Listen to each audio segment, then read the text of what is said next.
Hello, I'm Ajahn Jyoti Paulo. Welcome to Sauntering into Silence. This is my guest camper, Jason. Hello. You might recognize him from climbing Mount Bowman. Yeah, that was a good one.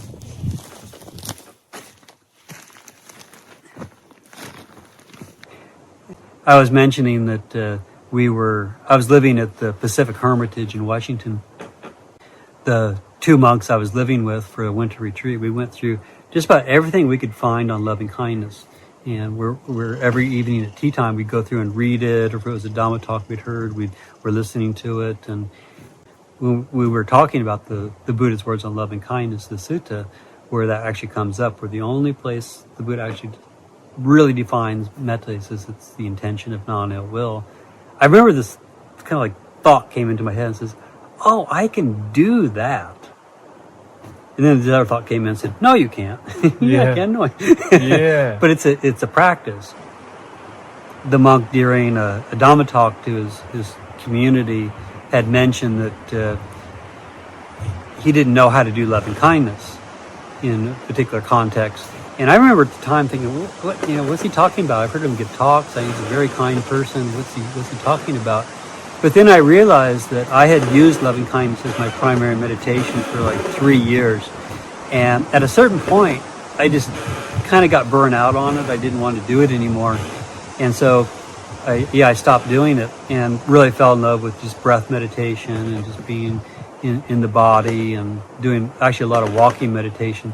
So I stopped doing the metta as a formal meditation.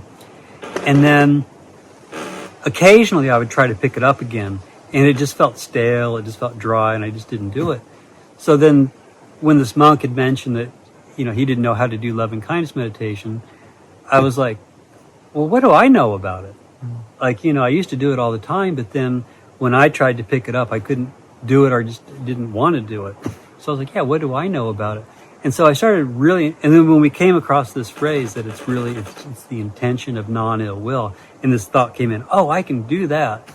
And because it's like, I realized I could do that because what I had been doing was when I would do this loving kindness, it can bring up a lot of energy. And I'd actually almost get into these states of bliss. I would literally just be radiating. I would just feel this energy completely around me.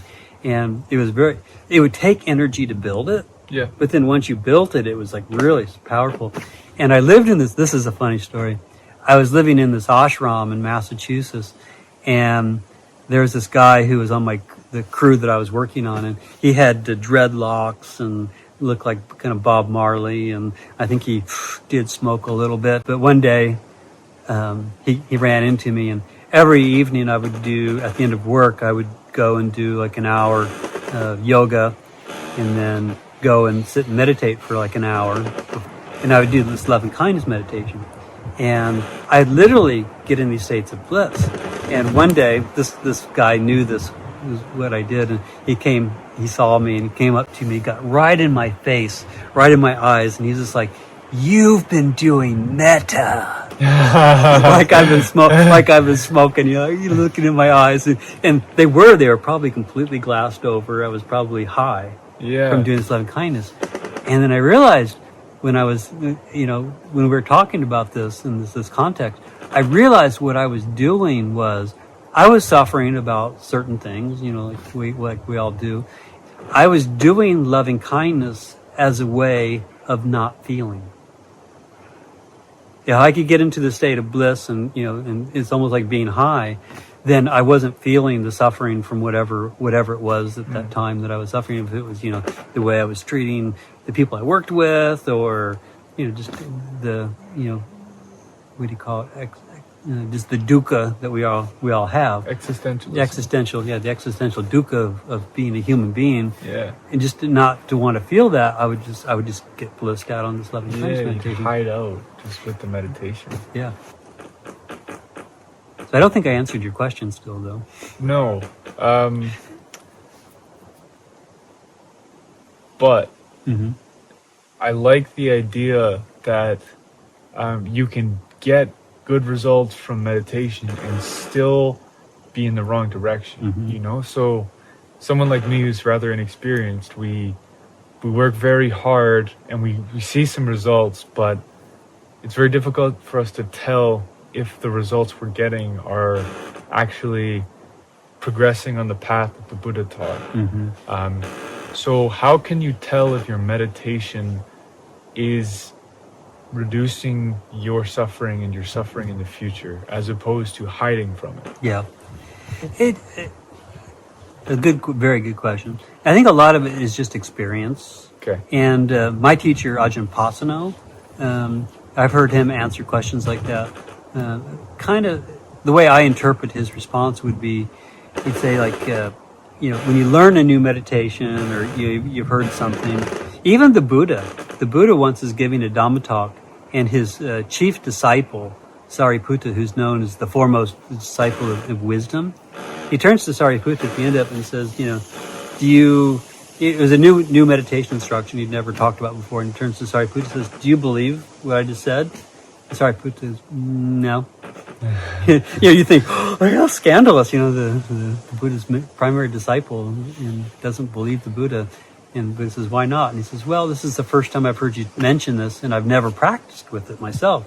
So I don't know what the results are going to be for me, or what the results will be. So, and the Buddha praises him. That's very wise, Sariputta.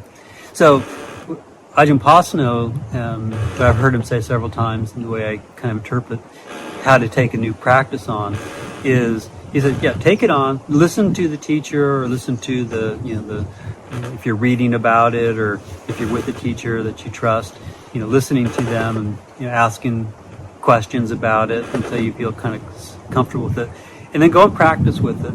Pay attention to the results.